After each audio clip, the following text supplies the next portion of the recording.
So endemic species are plants and animals that exist only in one geographic region. So you have to learn here itself. இங்க கவனிச்சேன்னா இங்கேயே நீ படிச்சிடலாம். Endemic species அப்படிங்கிறது என்னது அப்படின்னு பார்த்தீங்கன்னா அது ஒரு பிளான்டா இருக்கலாம், இல்லை என்ன இருக்கலாம், அனிமல்ஸா இருக்கலாம், பிளான்ஸா இருக்கலாம், அனிமல்ஸா இருக்கலாம், that exist only in one geographic region. அது எந்த இடத்துல இருக்கும், ஏதோ ஒரு குறிப்பிட்ட ஜியோகிராபிக் ரீஜன்ல தான் அது வாழும், எல்லா இடத்துலயும் அது வாழாது இல்லையா, அவ்வளவுதான். So you can learn easy இல்லையா. எடுத்தோம்னா நம்ம லைன் படிச்சிடலாமா, என்ன படிக்கலாம், endemic species R plants or animals that exist only in one geographic region. The species can be endemic to large or small.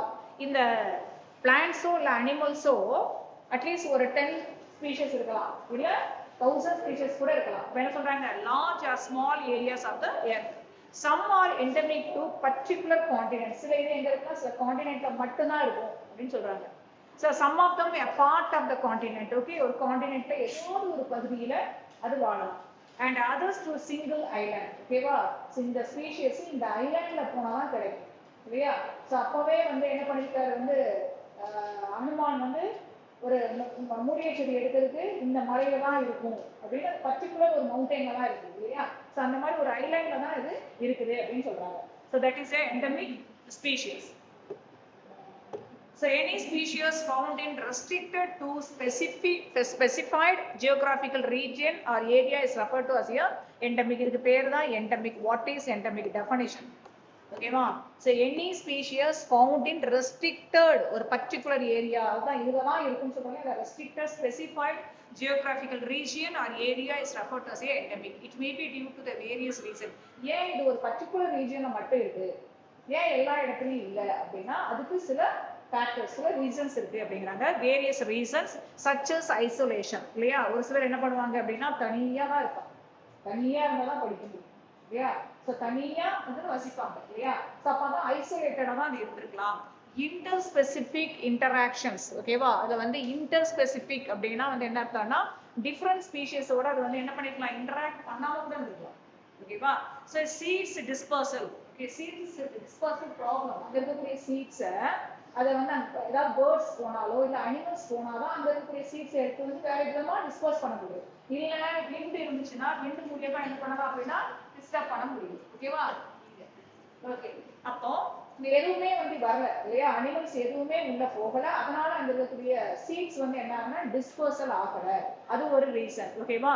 Next site specificity and many other environmental ecological problems. Site ஸ்பெசிபிசிட்டினா அது எந்த இடத்துல அமைஞ்சிருக்கு அது ஒரு reason. So அதுக்கு ஏற்ற மாதிரி தான் வந்து அதுக்கு ஏற்ற மாதிரி தான் நம்ம என்ன பண்ண முடியும், நம்ம போக முடியும். இப்போ வந்து சைட் ஸ்பெசிபிசிட்டி அப்படின்னா அந்த இடத்துல ஹியூமன் பீயிங்கே போக முடியல அப்படின்னா நம்ம என்ன பண்ணுவோம் அப்படின்னா சீக்வால் மெத்தடை ஃபாலோ பண்ணுவோம். பட் அந்த இடத்துல நம்ம ஐடென்டிஃபை பண்ண முடியும் இல்லையா, இந்த இடத்துல இந்த ஒரு ஸ்பீஷஸ் இருக்குன்னு ஐடென்டிஃபை பண்ணுவோம். அப்போ இது எல்லாமே என்ன அப்படின்னா அது ரெஸ்ட்ரிக்டடா போய் வாழ்றதுக்கான ரீசன் அப்படின்னு சொல்லுவோம்.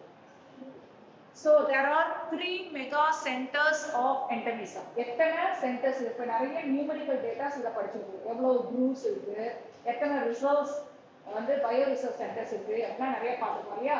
So how many groups in Tamil Nadu, 6 groups அப்படின்னு பார்த்தோம் இல்லையா. Very good.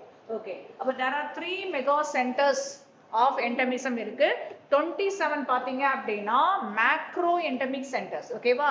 So mega centres 3 mega centres of endemism and 27 micro endemic centres. மெகானா பெருசு, மைக்ரோனா சின்ன சின்ன ஏரியால நம்ம வந்து சொல்றோம். So approximately 1/3 of Indian flora. Flora, what is the meaning of the flora? So that is the plants. ஃப்ளோரானா என்ன அர்த்தம்? பிளான்ட்ஸ். ஸோ ஃப்ளோரா அப்படிங்கிறது plants. So have been identified as a endemic found. அதாவது 1/3 of Indian flora. ஓகே, மூணுல ஒரு பங்கு எங்க போய் இருக்குதா, ஏதோ ஒரு இடத்துல ஒரு மறைஞ்சு ஒரு இடத்துல வாழ்து இல்லையா, ஒரு ஐலாண்ட்லயோ இல்ல பர்டிகுலர் கான்டினென்ட்லயோ பார்ட் ஆஃப் த கான்டினென்ட்லயோ இருக்குது அப்படிங்கிறாங்க. Identified as a endemic found, restricted and distributed into 3 major phytogeographical region of India. And the 3 major phytogeographical region of India எது? இப்போ நம்ம என்ன பார்ப்போம், ஃபர்ஸ்ட் ஒன்னு 3 மெகா சென்டர்ஸ், 27 மைக்ரோ சென்டர்ஸ். எங்க எண்டமிக் ஓகேவா? இப்போ இங்க என்ன சொல்றாங்க அப்படின்னா 3 major phytogeographical regions of India எது அப்படின்னா what are the 3 major phytogeographical regions of India? The first one is the Indian Himalayas. First one Indian Himalayas. Second one பாத்தீங்க அப்படின்னா Peninsular India. And third one is a Andaman Nicobar Island. இது எல்லாமே 2 mark, 1 mark and 3 mark questionல கண்டிப்பா வரும். Okay? So how many endemic centers are there? What are the types of endemic centers are there? Megacenters, microcenters. How many megacenters? 3 megacenters. How many microcenters? 27 microcenters are present. Okay, ma? So how many floras in Indian flora have been identified as endemic? Endemic la Indian flora எவ்வளவு இருக்கு அப்படினு பாத்தீங்கன்னா 1/3 மூணுல ஒரு பங்கு இந்த மாதிரி endemic region இருக்கு அப்படினு சொல்றோம். ஓகேவா? So how many major phytogeographical regions of India? இந்த மாதிரி endemic center எங்கெங்கெல்லாம் இருக்கு?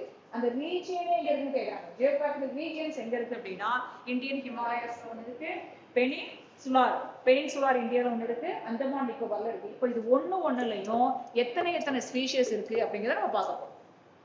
ஓகே, சோ ஈச் ஒன் இப்போ ஃபர்ஸ்ட் நம்ம எடுத்துக்கக்கூடியது பெனின்சுலார் இந்தியாவை எடுத்துக்கணும். ஓகேவா? So peninsular India la especially western Ghats have high concentration of endemic plants. ஓகேவா? peninsular India la western Ghats la அதிகமான high concentration of endemic plants are there. அந்த high concentration of endemic plants சொன்னாலையா அதுல என்ன ஸ்பீஷியஸ்லாம் இருக்கு? ஒட்டுமொத்தமா சொல்லிட்டோம், high concentration சொல்லிட்டோம். அதுல ஏதாவது சில ஸ்பீஷியஸை பத்தி சில பிளான்ட்டை பத்தி சொல்லுங்க அப்படின்னா ஹார்ட்விக்கியா பின்னேட்டா. கஷ்டப்பட்டு படிக்கணும்னா உனக்கு பின்னட்டா அப்படிங்கிற மாதிரி தான். சரியா? ஹார்ட்விக்கியா பின்னேட்டா அப்படிங்கிற ஒரு ஸ்பீஷியஸ், பின்னேட்டா அப்படிங்கிற ஒரு ஸ்பீஷியஸ் இருக்கு. பென்டிங்கியா கோண்டாபானா, பென்டிங்கியா கோண்டாபானா அப்படிங்கிற ஒரு ஸ்பீஷியஸ். இது ரெண்டையுமே வெஸ்டர்ன் காட்ஸ்ல இருக்கக்கூடிய ஒரு முக்கியமான ஸ்பீஷியஸா சொல்றாங்க. சரியா? So a good example for the endemic plants. Can you give the good example for the endemic plants in western Ghats அப்படின்னு கேட்டாங்கன்னா என்ன எழுதுவ? ஹார்ட்விக்கியா பின்னேட்டா, பென்டிங்கியா கோண்டாபானா. ஓகேவா? இதெல்லாம். So a large percentage of endemic species or herb இப்ப சொல்றான் நீ வந்து லைஃப் ஸ்பான் படி இல்ல habit, that is called as a habit. plant body நம்ம என்னன்னு சொல்றோம் அப்படின்னா ஹாபிட். ஹாபிட்ங்கிறது என்னது அப்படின்னா அந்த பிளான்ட் பாடியோட ஸ்ட்ரக்சர், அதை வச்சு நம்ம ஹாபிட்னு சொல்றோம். அப்போ நிறைய ஹெர்ப்ஸ் தான் இருக்குங்க. ஹெர்ப்ஸ் இருந்துச்சுனாலே மெடிசினல் பிளான்ட் இருக்கு. நிறைய மெடிசினல் பிளான்ட்ஸ் எது? ஹெர்ப்ஸ் தான். ஓகேவா? கீழாநெல்லியா இருக்கட்டும், குப்பை மேனியா இருக்கட்டும், இல்லையா துத்தி இலைகளா இருக்கட்டும், அது துத்தி மட்டும் கொஞ்சம் புஷி நேச்சரா இருக்கும். சரியா? மோஸ்ட்லி வந்து ஹெர்ப்ஸ் தான் and belong to the families. அவங்கெல்லாம் எந்த ஃபேமிலியை சார்ந்தவர்கள்? Number 1 Poaceae. Poaceae is otherwise called grass family. Poaceae என்னது? grass family. grass வகையை சார்ந்தது. எல்லாம் paddy, wheat, all the grains are belongs to Poaceae family. And next one Apiaceae family. And another one is Astraceae family. தாத்தா புலா Astraceae family. Orchidaceae family. ஓகேவா? இத்தனை ஃபேமிலிஸ்ல இருக்கக்கூடிய species அங்க வாழுது. அப்ப இந்த பேராகிராஃப்ல ஒரு வேர்டுமே முக்கியம். இல்ல நீ ஓன் இஷ்டத்துக்கு என்ன பண்ண முடியாது, சென்டென்ஸை ஃபார்ம் பண்ண முடியும். புரியுதா? each and every words are important. பாரு, what are the families are in எங்க பெனின்சுலா இந்தியால இருக்கு அப்படின்னு பாத்தீங்க அப்படின்னா so family 1 வந்து Poaceae, Apiaceae, Astraceae, Orchidaceae. 4 family இல்லையா? அதுல என்ன டைப் ஆஃப் பிளான்ட்ஸ் இருக்கு அப்படின்னா மோஸ்ட்லி ஹெர்ப் தான் அப்படின்னு சொல்லிட்டாங்க. அதுல ரெண்டு முக்கியமான பிளான்ட் சொல்லு அப்படின்னா ஹார்ட்விக்கியா பின்னேட்டா, பென்டிங்கியா கோண்டாபானா. ஓகேவா? To you understand? இது வரைக்கும் பேராகிராஃப் முடிஞ்சதா? ஓகே, இப்போ தான் நம்ம என்ன படிக்க போறோம் அப்படின்னா என்னென்னலாம் எண்டமிக் பிளான்ட்ஸ் இருக்கு. இதே மாதிரி ஒரு क्वेश्चन படிச்சோம். என்ன படிச்சோம்? plant indicator படிச்சோமா? all the green shades part in your books, in your book is very very important. நீங்கலாம் green shade போட்டுருக்கானோ அது எல்லாமே உங்களுக்கு இம்பார்ட்டன்ட். சரியா? இப்போ இதுல endemic plants எதெல்லாம் அப்படின்னா பாக்டீரியா அப்படின்னு படிப்போம். பாக்டீரியா குற்றாலன்சிஸ் அப்படின்னா கண்டிப்பா இது எங்க இருக்கா? குற்றாலம் சைடுல அங்க இருக்கக்கூடிய மேற்கு தொடர்ச்சி மலை சொல்றோம் இல்லையா, அங்கதான் இருக்கு குற்றாலம் அப்படிங்கிறது. இது ஒரு ட்ரீ. ஓகேவா? இது எந்த எண்டமிக் சென்டர்ல இருக்கு அப்படின்னா southern western Ghats. Kutralam side தான் சதர்ன் வெஸ்டர்ன் காட்ஸ். ஓகேவா?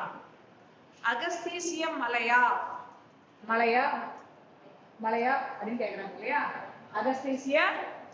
அகஸ்தீசிய மலையா பாசிஃப்ளோரா. இது ஒரு ட்ரீ. இது எங்க இருக்குன்னா peninsular India. Hardwickia pinnata, that is tree peninsular and northern India. Bentinkia contapena, that is tree western Ghats of Tamil Nadu and Kerala la irukku. Nepenthes நமக்கு தெரியும் இல்லையா. nepenthes என்னது? என்னது அது? எதை சாப்பிடும் அது வந்து? insectivorous plants இல்லையா. இன்செக்ட கொண்டு அதுக்குரிய நைட்ரஜனை எடுத்துக்கிறோம். So Nepenthes cassiana, this is only liana. Liana அப்படிங்கிறது woody climbers. Liana is here woody climbers. Liana is woody climbers. Khasi Hills மேகாலயால இது இருக்கு. Khasi Hills லயும் மேகாலயாலயும் இது இருக்கு. ஓகேவா? So once again we have to recall, other than this, so all the habitatனா அதனுடைய அமைப்பை வச்சு சொல்றோம். habitatனா தங்குமிடம். ஹேபிட்னா அமைப்பு, ஒரு பிளான்டிங் உடைய அமைப்பு. ஹேபிட்டேட்னா அது வாழும் இடம். புரியுதா? ஹேபிட்டேட்டுக்கும் டிஃபரன்ஸ் தெரியணும். This is living place, this is a morphological appearance of the plant body. Okay, சரி. Baccaria kutralensis, Agasthesia malaya passiflora, Hardwickia binnata, Bentinkia contapena, Nepenthes cassia. Okay, so tree, all are tree except Nepenthes cassiana. And southern western Ghats, peninsular India, peninsular and northern India, western Ghats of Tamil Nadu and Kerala, Khasi Hills and Meghalaya. Okay, so these are all the important endemic plants and the places also. The majority of the endemic species are threatened due to the narrow specific habitat. ஒரு சிலர்லாம் என்ன பண்ணுவாங்கன்னா, இந்த இடத்துல தான் உட்காருவேன், இடத்த மாத்தவே மாட்டேன், இங்க உட்கார்ந்தாதான் எனக்கு படிக்கட்டும் அப்படின்னு சொல்லுவோம் இல்லையா. இல்ல இந்த ஊர்ல தான் நான் இருப்பேன், இந்த ஊரை தாண்டி நான் வர மாட்டேன் அப்படின்னு சொல்றோம் இல்லையா. இல்ல இந்த வீட்டுல தான் இருப்பேன் அப்படின்னு சொல்றோம் இல்லையா. That is a habitat, narrowest habitat. ஓகேவா? இதுதான் அப்படின்னு இருக்க மாதிரி இந்த பிளான்ட்ஸ் என்ன பண்ணுது அப்படின்னா அந்த ரீஜியன்ல மட்டும்தான் அது வந்து வாழ முடியும், தவிர வேற ஒரு ரீஜியனுக்கு வந்து அதாவது அடாப்ட் பண்ண முடியல. அதுக்கு சர்வைவல் ஆஃப் தி ஃபிட்டஸ்ட் இல்ல. சரியா? சோ அதுக்கு தேவையான நியூட்ரிஷன், அதுக்கு தேவையான environment, all the that is abiotic factors எல்லாம் அங்க தான் கிடைக்குது. ஓகே, சோ அதனால narrow specific habitat, reduced seed production, சீட அதிகமா அது ப்ரொடியூஸ் பண்ணல, low dispersal rate, ஏன்னா அதை டிஸ்பர்சல் பண்றதுக்கு அங்க யாருமே இல்ல. the plants dispersal ஆகணும் அப்படின்னா, fruits and seeds dispersal ஆகணும்னா அங்க யாரு வரணும்? சில ஏஜென்சி போகணும். என்ன ஏஜென்சி போகணும்?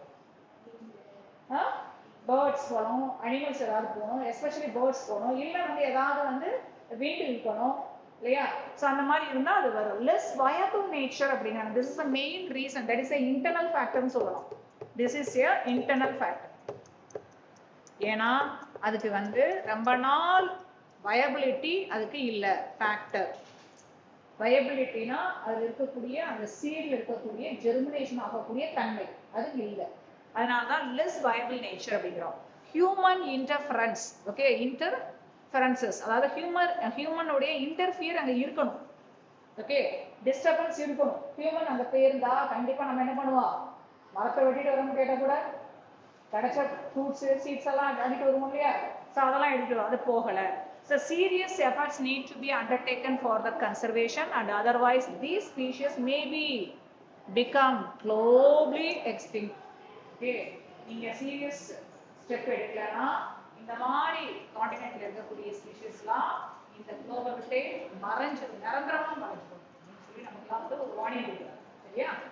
Okay, so tomorrow's homework you have to study the endemic center, endemic plants, especially the tabercon. So ரெண்டு பிக்சர் உங்களுக்கு கொடுத்திருக்காங்க. Bentinkia contapena and another one is a Baccaria kutralensis. Okay, so next topic is a carbon capture and storage that is already studied in the book back question. Okay, it's very easiest question topic சொல்லலாம் but அது வந்து it's very essential and efficiency டாபிக்னு சொல்லுவோம். ஏன் அப்படின்னா கார்பனை பிடித்து ராக்குக்குள்ள அடைச்சிடும் அப்படின்னு சொல்லுவாங்க இல்லையா. எந்த கார்பனை நார்மலா இருக்கக்கூடிய எந்த கார்பன்லாம் பிடிச்சி என்ன பண்ண முடியாது, அடைக்க முடியாது. பெரிய லார்ஜ் சோர்சஸ் எங்க இருந்து வருது அப்படின்னா ஃபேக்டரிஸ் இல்லையா, ஃபர்டிலைசர்ஸ் ப்ரொடியூஸ் பண்ணக்கூடிய அந்த இண்டஸ்ட்ரீஸ். ஸோ அவங்களாம் என்ன பண்ணுவாங்க, ஒரு பெரிய பைப் வச்சு sending the CO2 to the atmosphere இல்லையா. ஒரு ஹையா ஒரு பைப் வச்சிருப்பாங்க, ரொம்ப ஹைட்டான இடத்துல ஒரு எஃப்ளூயன்ட் இருக்கும், அது வழியா அந்த கேஸ் வந்து லீக் ஆகி போகும். எப்படி போனாலும் அந்த அட்மாஸ்பியர் தான் வரும். slowly that is spread over to the atmosphere இல்லையா. அதுக்கு பதிலா நீங்க என்ன பண்ணுங்க, அட்மாஸ்பியர்ல பைப்பை கொடுத்து வெளியில அனுப்புறதுக்கு பதிலா அண்டர் கிரவுண்ட்ல என்ன பண்ணுங்க, ஒரு 1 கிலோமீட்டர்ல இருந்து நீங்க பைப்பை உள்ள அனுப்பி ராக் செடிமெண்டேஷன் எங்க இருக்கோ நீங்க அங்க அனுப்பிடுங்க. It may be change into coal இல்லையா. அது வந்து என்ன ஆகும், அப்படி கோலா மாறிடும் அப்படின்னு சொல்றதுதான் carbon capture storage. The carbon capture storage is a technology of capturing the carbon dioxide and injects it deep into the underground rock to the depth of 1 kilometer. Okay va? இத கரெக்ட்டா போட்டுக்கணும். or more எவ்வளவு நாள் கொடுக்கலாம். It is an approach to the mitigate. It is a reduce. Mitigate means that is reduce the global warming and by capturing the CO2 from large pointங்கற எந்த large point அப்படின்னு பார்த்தோம்னா sources, large point sources எதெல்லாம், industries, large point sources, industries, power plants and subsequently storing it in. இது என்ன பண்ணலாம் அப்படின்னா instead of releasing, நீங்க release பண்றதுக்கு பதிலா நீங்க என்ன பண்ணலாம், subsequently storing. Okay, instead of release வெளியில நீங்க அட்மாஸ்பியர் பண்றதுக்கு பதிலா பூமிக்குள்ள அனுப்பிடுங்க அப்படின்னு சொல்றாங்க, into the atmosphere. Okay வா, instead of releasing to the atmosphere you have to store in the underground. அப்படிங்கறதா carbon capture storage. So various safe sites have been selected for permanent storage in various deep geological formation. A liquid storage is the ocean. Oceanல கூட நீங்க அனுப்பலாம், அங்கே sedimentation ஆகும் அது. And வந்து solid storage, it may be வந்து reduction of CO2. CO2 வந்து நீங்க பாத்தீங்க அப்படின்னா கேஸா ரிலீஸ் பண்றதுக்கு அது வந்து சாலிடா ரிலீஸ் பண்ணீங்கன்னா அது கோலா மாறிடுது with metal oxide to produce the stable carbonates. ஓகேவா, இதை யூஸ் பண்ணீங்க அப்படின்னா அது வந்து ஒரு சாலிடா மாறிடும். It also known as a geological sequestrations which involves the injecting the CO2 directly into the underground ecological formation. Sequestrationங்கறதே தேக்கி வைத்தல் தான். தேக்கி வைக்கிறதுல யார் இருக்கா அப்படின்னா நேச்சுரலா தேக்கி வைக்கிறது யாரு அப்படின்னா பிளான்ட்ஸ். ஓகேவா, அதை எடுத்துக்கிட்டு அந்த ப்ராசஸை மாத்திடும் இல்லையா. ஸோ அந்த மாதிரி பண்ணிடுது. அண்ட் வந்து சம் ட்ரீஸ், அதாவது மாத்திக்கணும். Okay, it is also known as a geological sequestration which is involved in the injecting the CO2 directly into the underground geological formations such as declining the oil field, gas field, saline aquifer and வந்து unminable coal have been suggested as a storage. அதாவது பூமிக்கு அடியில so mining பண்றாங்க இல்லையா, இதெல்லாம் சுரங்கங்கள்லாம் இருக்கு இல்லையா. So அந்த மாதிரி இடத்துல நீங்க அனுப்பி அதை வேற ஒரு ப்ராசஸாக நம்ம மாற்றிக்கலாம் அப்படின்னு சொல்றதுதான் கார்பன் கேப்சர் ஸ்டோரேஜ். இந்த கார்பன் கேப்சர் ஸ்டோரேஜ் கீழே வரக்கூடிய எல்லா சப்ஹெட்டிங்குமே இது வரைக்கும் क्वेश्चन பேப்பர்ல கேட்கலாம். Okay, so what is the CCS அப்படினா கார்பன் கேப்சர் ஸ்டோரேஜ். இன்னொன்னு வந்து கார்பன் செக்யூஸ்ட்ரேஷன். ஓகேவா, கார்பன் செக்யூஸ்ட்ரேஷன்னா கார்பனை ஸ்டோர் பண்ணி வைக்கிறதுக்கு பதிலா அதை தன்னுடைய ப்ராசஸ்க்கு யூஸ் பண்ணிக்கிறது. யார் தன்னோட ப்ராசஸ்க்கு யூஸ் பண்றா, plants are useful. Okay va, so we are thinking big trees are liberating the oxygen in more and more இல்லையா. so compared to the lower plants அப்படி நம்ம நினைச்சிட்டு இருக்கோம். அப்படிதானே, பெரிய ட்ரீ நிறைய லீவ்ஸ் இருக்கு, ஸோ இதெல்லாம் வந்து என்ன பண்ணும் அப்படின்னா நிறைய ஆக்சிஜனை லிபரேட் பண்ணும் அப்படின்னு நினைச்சிட்டு இருக்கோம். கிடையவே கிடையாது. அதை விட அதிகமான ஆக்சிஜனை ரிலீஸ் பண்றது பேம்பு பிளான்ட்ஸ் பண்ணும். ஓகேவா, அதை விட அதிகமா பண்றது algae. those who are living in the sea, வாட்டர்ல வாழக்கூடிய ஆல்கே தான் the rate of photosynthesis அதிகப்படுத்தும். ரேட் ஆஃப் என்னது ஆக்சிஜனையும் அதிகமா லிபரேட் பண்ணும். ஓகேவா, ஸோ எல்லாத்தையும் விட அதிகமான ஆக்சிஜனை லிபரேட் பண்ணும் அப்படிங்கிறது உண்மை. So So carbon sequestration is a process of capturing and storing the CO2 which reduces the amount of CO2 in the atmosphere with a goal reducing the global climate change. அதாவது அதோடைய இது என்ன அப்படின்னா அட்மாஸ்பியர்ல CO2 எடுத்துருச்சு அப்படின்னா அந்த அட்மாஸ்பியர்ல CO2 கம்மியா இருக்கும். எதுக்கு CO2 எதா மாத்திருக்கு ஒரு ஃபுட்டா மாத்திருக்கு. CO2 is reduced into carbohydrate. Okay, with the light and dark reaction use பண்ணி carbohydrate அது என்ன பண்ணும் மாத்திரும். The carbon sequestration occurs naturally by the plants and the ocean. இல்லையா நேச்சுரலா இதை யார் பண்றா அப்படின்னா பிளான்ட்டும் ஓஷன்ல இருக்கக்கூடிய மைக்ரோ ஆல்கேஸும் அதை பண்ணுது. So terrestrial sequestration is typically accomplished through the forest and soil conservation practices that enhance the storage carbon. அதாவது terrestrial தரையில வாழக்கூடிய பிளான்ட்ஸ் எல்லாம் அதை என்ன பண்ணுது எஸ்பெஷலி ஃபாரஸ்ட்ல போனா அப்படியே ஒரு கூலிங் இருக்கும், நமக்கு யானிங்கே வராது. If you are living near the trees பக்கத்துல நீங்க இருக்கீங்க அப்படின்னா உங்களுக்கு யானிங் வந்து அதிகமாக வரும். ஏன்னா கார்பன் டை ஆக்சைடு லெவல் குறைஞ்சி நீங்க ஆக்சிஜன் இன்ஹேல் பண்ணுவீங்க. ஆக்சிஜன் ஊட்டங்கள் இருந்துச்சு அப்படின்னா யானிங்கே இருக்காது. சரியா? ஸோ அப்போ நீங்க ஒரு கார்பனை மொத்தம் செக்வெஸ்ட்ரேஷன் பண்றது யாரு அப்படின்னா ஃபாரஸ்ட். அதனால நம்மளோட கிளைமேட் அது மாத்திட்டு. சரியா? ஸோ இதுல முக்கியமான கொஸ்டின் என்ன அப்படின்னா என்னென்ன பிளான்ட்ஸ் எல்லாம் வந்து இதுல வந்து இன்வால்வ் ஆகுது அப்படின்னு பார்த்தீங்கன்னா example of micro algae. The species of that என்னென்ன ஆல்கேனா குளோரல்லா, சென்டாஸ்மஸ், ப்ரூகோக்கஸ், கிளாமிடோமோனஸ். இந்த நாலுமே ஓகே. எத்தனை சி வருது? 3C இருக்கா? Chlorella, Protococcus, Chlamydomonas, Scenedesmus. இந்த மூணு பேருமே வந்து அதிகமான செக்வெஸ்ட்ரேஷன் பண்ணக்கூடியவங்க. And globally for CO2 sequestration, trees like இப்போ நம்ம சொன்னது micro algae. Can you give the microalgae are doing the carbon dioxide sequestration அப்படின்னா இது. என்னென்ன ட்ரீஸ்லாம் இன்வால்வ் ஆகுது அப்படின்னா யூஜினியா கேரியோஃபில்லேட்டா, டொகோமா ஸ்டான்ஸ், சினாமோம் அப்படிங்கிறது நம்ம பிரியாணி இலை, சினாமோம் வெரும்.